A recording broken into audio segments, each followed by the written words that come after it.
Welcome to ETS बच्चों आज का हमारा डिस्कशन होने वाला है पॉलिनोमियल्स के बारे में। 10th class mathematics chapter two में पॉलिनोमियल्स आपको दे रखे हैं, वो आज हम समझेंगे। सबसे पहले आपको एक बात बता देता हूं, वो है कि इस पूरी क्लास के जो नोट्स होंगे, पीडीएफ्स होंगे, जो पीपीटीज है, उनका कंटेंट आपको हमारे टेलीग्राम चैनल पर आपको फ्री ऑफ कॉस्ट दे दिया जाएगा। ये टेलीग्राम चैनल का क्यूआर कोड, इसको आप स्कैन कर सकते हैं या फिर ईटीएस एकेडमी ऑफिशियल सर्च करके भी ज्वाइन कर सकते हैं। चलिए समझते हैं आज के डिस्कशन को। आज हमारा डिस्कशन होने वाला है पॉलिनोमियल्स के बारे में। क्या होते हैं पॉलिनोमियल्स?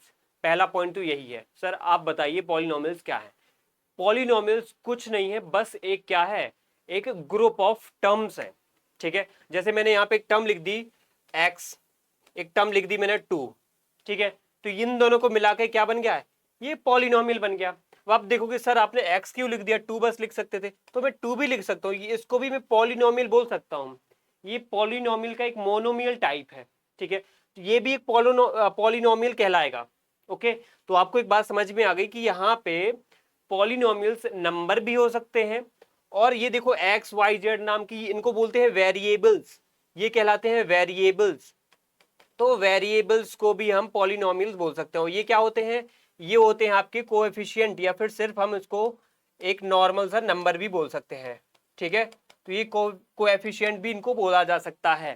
तो देखो, जब बहुत सारे वेरिएबल्स, बहुत सारे कोएफिशिएंट्स और उनके ऊपर जो एक्सपोनेंट्स होती हैं उनको मिला करके हम बनाते हैं वेरिएबल्स। एक अच्छा स्टैंडर्ड सा एग्जांपल आपके सामने लिख करके बताता हूं मैं यहाँ पे।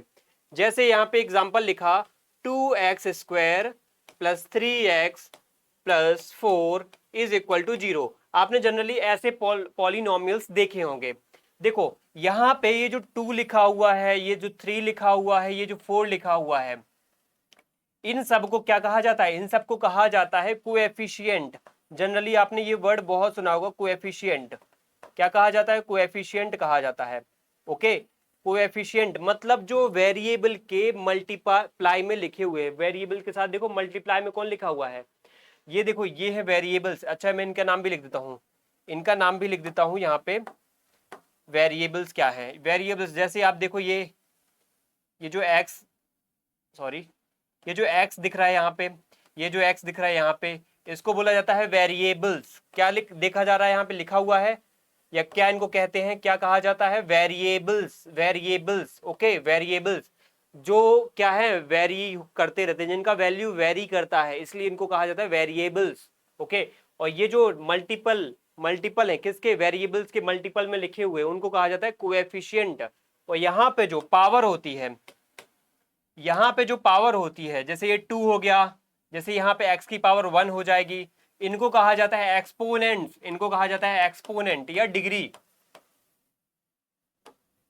डिग्री बोला जा सकता है। समझ में आई बात?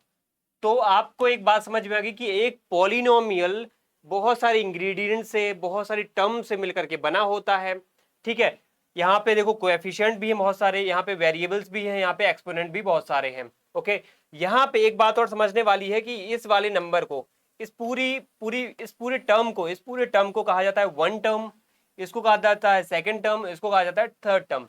तो देखो वेरिएबल भी कई सारी टर्म्स के हो सकते हैं, एक टर्म वाला भी हो सकता है, जैसे सिर्फ 4 भी लिख सकते हो एक वेरिएबल, या फिर 2 टर्म वाला, जैसे 3x प्लस 4 भी लिख सकते हो, ये 2 टर्म वाला वेरिएबल है, सॉरी पॉलिनोमियल है। या फिर यहाँ पे 2x² प्लस 3x प्लस 4, इस प्रकार का भी पॉलिनोमियल देखा जा सकता है।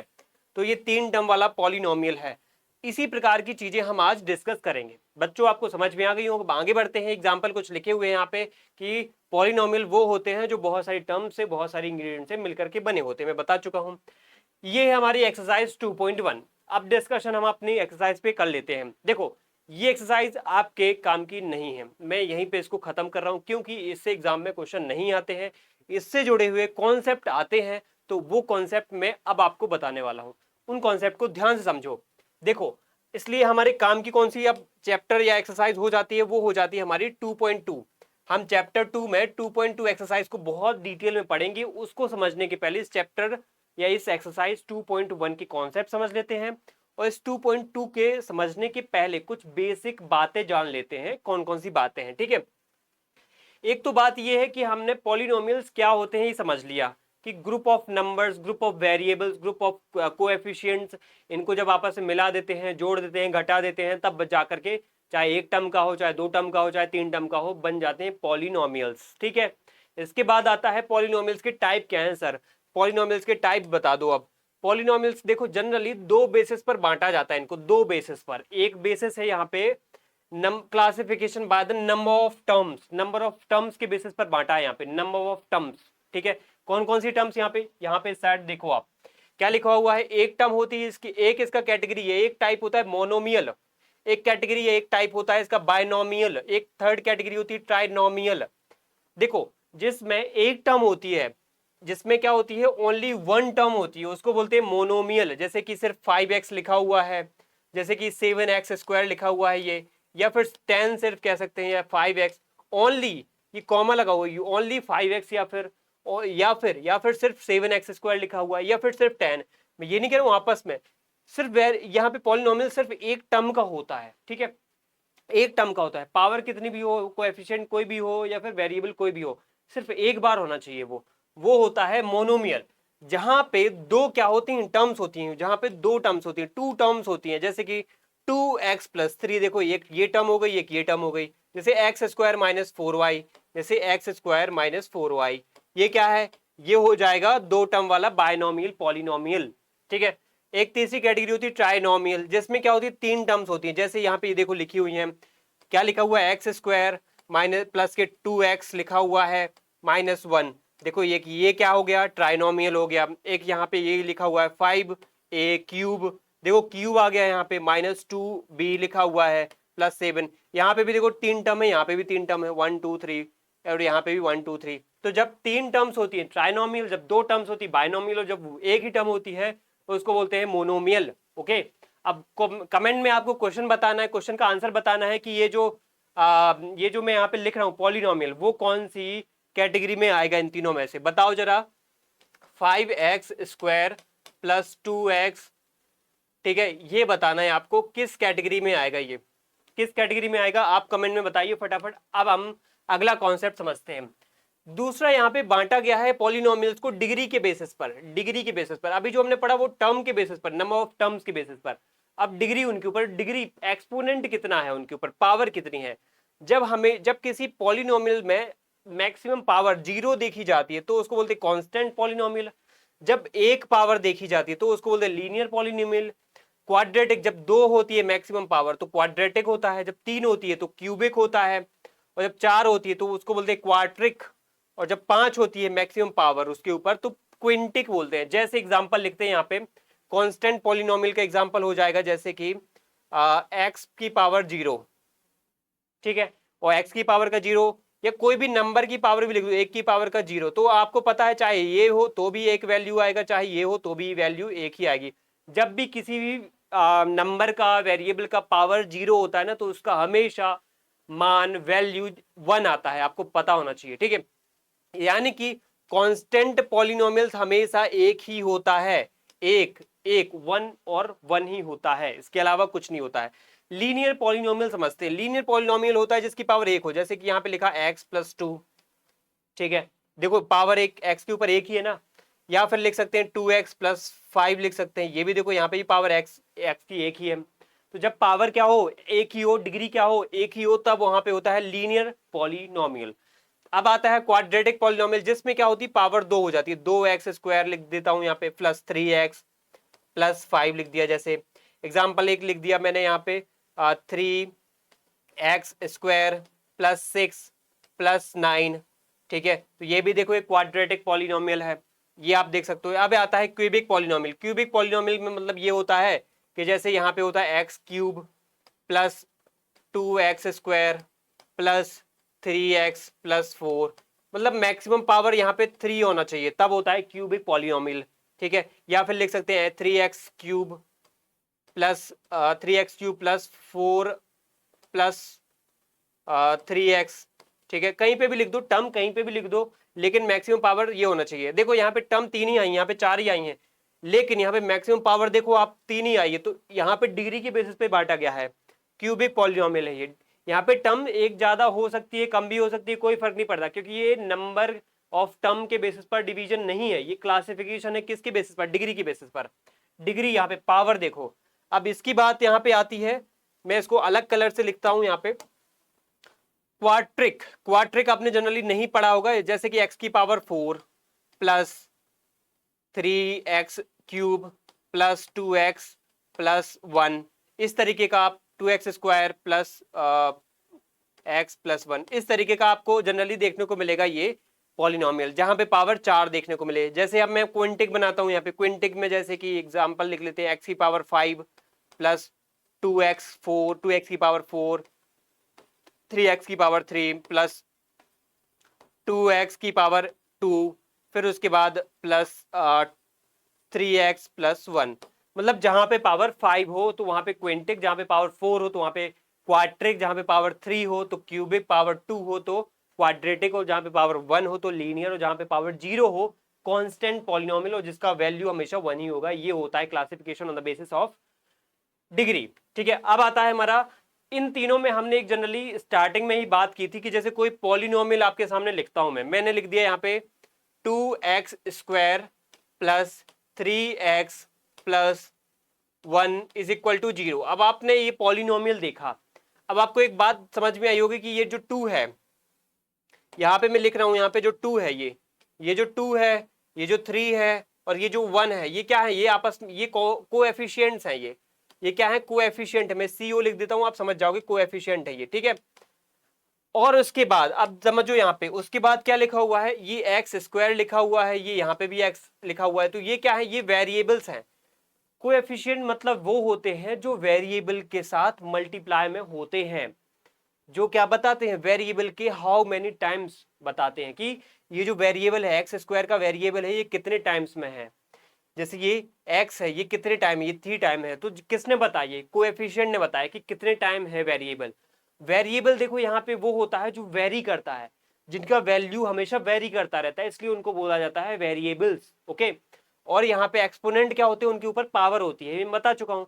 इसको एग्जाम्पल के तौर पर समझो, ट्रेन, जैसे आप ट्रेन देख सकते हो यहाँ पे। ठीक है, मैं यहाँ पे एक ट्रेन बना रहा हूँ, ट्रेन जैसे ये है, ट्रेन का एक डिब्बा ये है, ट्रेन का एक डिब्बा ये है, ट्रेन का एक डिब्बा ये है, ट्रेन का डिब्बा ये है। 4 डिब्बे मैंने बना दिए, आपस में कनेक्ट कर दिया इनको। ठीक है, ये ट्रेन बना दी और पटरी पर चल रही है ये। ठीक है, ये पटरी पर चल रही है। अब आप नोटिस करो, ट्रेन में 4 डिब्बे हैं। ठीक है, और ट्रेन चल रही है। ट्रेन के अंदर लोग भी बैठे होंगे, ये देखो लोग अंदर बैठे हुए हैं, इसके अंदर भी बैठे हुए हैं, इसके अंदर भी बैठे हुए हैं, और इसके अंदर भी बैठे हुए हैं। ठीक है, ट्रेन में हर एक व्यक्ति के पास टिकट भी होगा, किसी के पास टिकट नहीं भी होगा, किसी के पास टिकट भी होगा। जनरल वाले में आपको पता हो जाता है लोगों के पास टिकट नहीं होता है, और जो स्लीपर क्लास होती है, 3rd AC, 2nd AC, first AC होता है, इकोनॉमी क्लास होती है, उनमें टिकट होता है जनरली लोगों के पास, क्योंकि टीटी चेक करने आता है। तो यहाँ पे टिकट होती है लोगों के पास। वैसे ही समझो ये पूरी ट्रेन एक क्या है, पॉलिनोमियल है। ये पूरी ट्रेन क्या है, एक समझ लो पॉलिनोमियल है। इसको मैंने क्या बोल दिया, पॉलिनोमियल। ठीक है, पॉलिनोमियल। ओके, इस पूरी ट्रेन को मैंने पॉलिनोमियल बोल दिया। इस ट्रेन के इस डिब्बे को मैं क्या बोलता हूं, इस डिब्बे को, ये डिब्बा हो गया, ये डिब्बा हो गया, ये डिब्बा हो गया, और ये डिब्बा, इसको मैं बोलता हूं वेरिएबल। इन डिब्बों को मैंने बोल दिया वेरिएबल। ओके, इन डिब्बों के अंदर कौन बैठे हुए, लोग बैठे हुए हैं। इन डिब्बों के अंदर कौन बैठे हुए हैं, कौन लोग बैठे हुए हैं, यात्री बैठे हुए हैं। तो इन डिब्बों के अंदर कौन है, अंदर बैठे होते हैं यात्री। उन यात्रियों को मैंने बोल दिया कोएफिशिएंट है। ये जो यात्री है वो कौन है, कोएफिशिएंट है। समझो, जो डिब्बे हैं या कोच है जो, उनको मैंने क्या बोल दिया यहाँ पे, वेरिएबल बोल दिया। और जो इनके अंदर बैठी हुई यात्री हैं वो क्या है, कोएफिशिएंट है। उनके पास जो टिकट है अच्छी, यानी कि फर्स्ट AC की टिकट है, यानी कि ज्यादा बड़ी टिकट है। किसी के पास थोड़ी सी 2nd AC की टिकट है, किसी के पास 3rd AC की, किसी के पास स्लीपर की, किसी के पास जनरल की टिकट है। देख सकते हो आप कि उनका स्तर भी गिर रहा है टिकट का। तो कुछ लोगों के पास बड़ी महंगी टिकट होगी, किसी के पास सस्ती टिकट होगी। तो टिकट को आप समझ लो एक्सपोनेंट है। ये टिकट्स क्या होती हैं, एक्सपोनेंट है। ये टिकट्स होती हैं एक्सपोनेंट। ओके, तो ये कहानी मैं आपको ऐसे बता रहा हूं कि जैसे ये पॉलिनोमियल है। पॉलिनोमियल में मैंने क्या किया, यहाँ पे देखो, ये पॉलिनोमियल में ये जो वेरिएबल्स थे इनको कोच मान लिया। पॉलिनोमियल में ये जो x लिखा है, एक्स स्क्वायर, ये x लिखा है, इसको मैंने कोच मान लिया। ये हमेशा फिक्स रहता है। जैसे ट्रेन में आप देखो, ये ट्रेन है, ये डिब्बा हमेशा फिक्स रहेगा, इसके अंदर बैठने वाले यात्री चेंज होते रहेंगे, लेकिन इसका जो डिब्बा है वो हमेशा फिक्स रहेगा, यही रहेगा, इसमें बैठे हुए यात्री चेंज होते रहेंगे। वैसे ही है, जो कोचेस होते हैं वो हमेशा फिक्स रहते हैं, वो वेरिएबल क्या होते हैं, हमेशा हमेशा क्या होते हैं, फिक्स रहते हैं, एक्स रहेगा या फिर वाई रहेगा, ठीक है, एक्स रहेगा या वाई रहेगा। लेकिन लेकिन एक बात समझो, है ना, एक बात समझो, यहाँ पे ये क्या होते हैं, इनकी वैल्यू वेरी करती रहती है, इनकी वैल्यू वेरी करती रहती है, इनकी वैल्यू चेंज होती रहती है, ठीक है। अब बात आती है यहाँ पे कोएफिशिएंट की। कोएफिशिएंट ऐसे होते हैं जो अंदर बैठे हुए यात्री हैं, जैसे ये व्यक्ति बैठे हुए हैं, ये पब्लिक जैसे होते हैं, पब्लिक जैसे बदलती रहती है ना, वैसे कोएफिशिएंट भी बदलते रहते हैं। यहाँ पे जैसे मैंने यहाँ पे लिखा था एक्स स्क्वायर में 2 लिखा, यहाँ पे इंटू में, यहाँ पे 3 लिखा, यहाँ पे 1 लिखा, तो ये 2 की जगह 3 भी हो सकता है, 4 भी हो सकता है, कुछ भी हो सकता है, चेंज हो सकता है, ओके। तो चेंज हो सकता है इनका, इनका कहीं ना कहीं क्या हो सकता है, मल्टीपल चेंज हो सकता है। अब आता है तीसरी कैटेगरी। देखो कोएफिशिएंट एक प्रकार से क्या होते हैं, मल्टीपल्स होते हैं, ये दिखाते हैं हाउ मेनी टाइम्स वेरिएबल हैं आपके पास, है ना। जैसे ये यहाँ पे लिखा हुआ है एक्स स्क्वायर कितने टाइम्स, तो 2 टाइम्स, जैसे एक्स तो कितने टाइम्स, 3 टाइम्स, तो कोएफिशिएंट क्या बता रहे हैं आपको, कोएफिशिएंट बता रहे हैं कि कितने टाइम वेरिएबल हैं, ओके। अब आता है यहाँ पे third category ticket number. Ticket number क्या होती है, पावर या एक्सपोनेंट होती है, हर एक व्यक्ति के पास कैसे टिकट है। जैसे मैंने यहाँ पे लिखा था x square plus x plus 1, ठीक है, तो यहाँ पे देखो इसके ऊपर 2 का पावर है, यहाँ पे 1 का पावर है, यहाँ पे 0 का पावर है, ठीक है। इस प्रकार से आप समझ जाओ कि जब भी कोई भी पावर होती है वो एक प्रकार से टिकट जैसा शो करती है, कि जैसे टिकट बढ़ रही है घट रही है, तो वैसे ही ये पावर भी घटती बढ़ती रहती है, ठीक है। तो ये हो गया हमारा एक प्रकार से इंग्रेडिएंट ऑफ पॉलिनोमियल के बारे में डिस्कशन, की पॉलिनोमियल के अंदर क्या क्या होता है उसके बारे में समझ लिया। अगर कोई भी डाउट हो तो आप पूछ लीजिए। उसके बाद हम समझेंगे यहाँ पे इस पॉइंट को, क्या लिखा हुआ है आपके सामने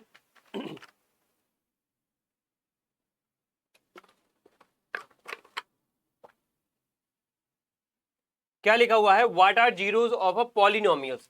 एक पॉलिनोमियल्स के जीरोस क्या होते हैं। जीरोस, देखो जीरोस बहुत जरूरी है, क्योंकि इस साल 10th क्लास में आपको जीरोस ही कहीं नहीं फाइंड करने हैं, ज्यादातर क्वेश्चन जीरोस फाइंड करने के हैं।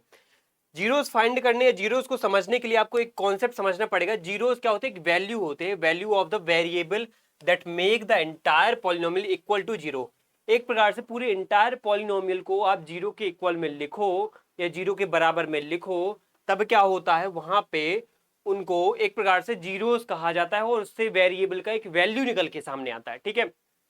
जैसे मैं एग्जांपल लिखता हूं 2x square plus 5x plus 2 is equal to 0। मैंने जीरो के इक्वल में क्यों लिखा, क्योंकि इसमें वेरिएबल्स जो हैं, चाहे वो एक्स स्क्वायर हो चाहे एक्स हो, इनका क्या है, एक प्रॉपर वैल्यू निकालना है, तो मुझे जीरो के इक्वल लिखना पड़ेगा, ठीक है। जीरो के इक्वल लिखना पड़ेगा, तब जाकर के एक प्रॉपर वैल्यू निकल के आएगा।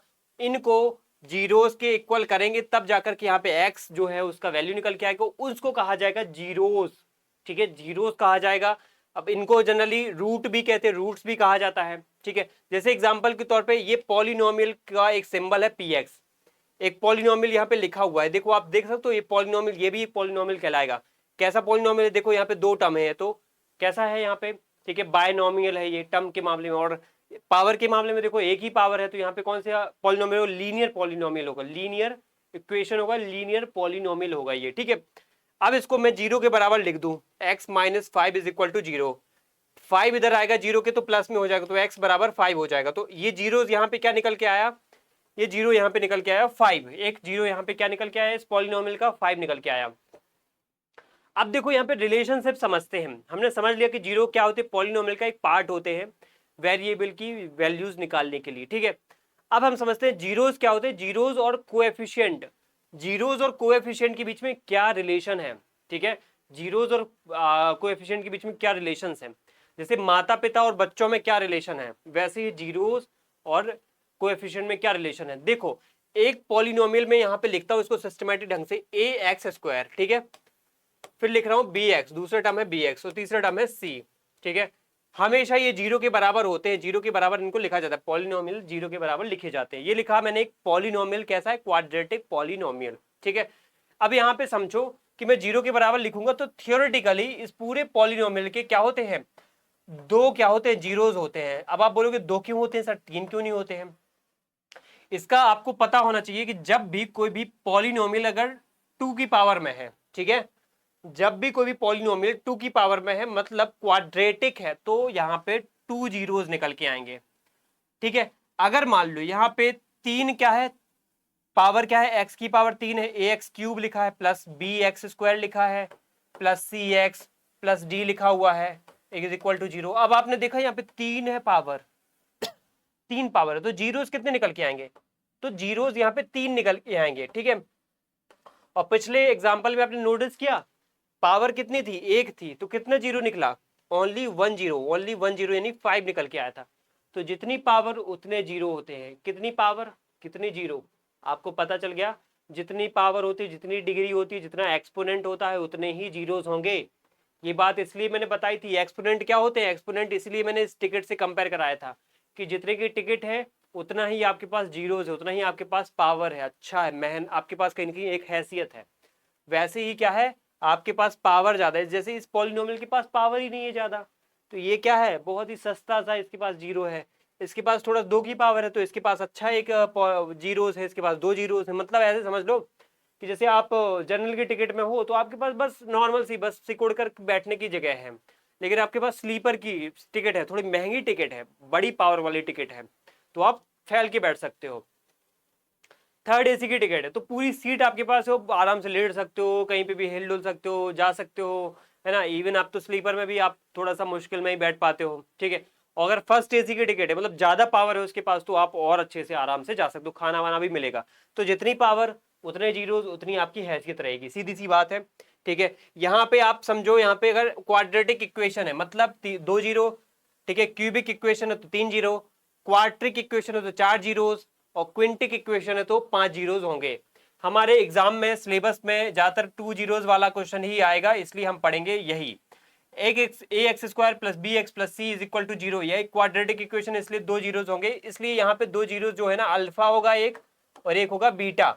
2 जीरोस यहाँ पे अल्फा और बीटा होते हैं। अब आप बोलोगे सर ये क्यूबिक के कितने होंगे, तो फिर इसके भी देखो 3 होंगे, अल्फा बीटा और तीसरा होता है लेमडा, ठीक है, तीसरा होता है लेमडा।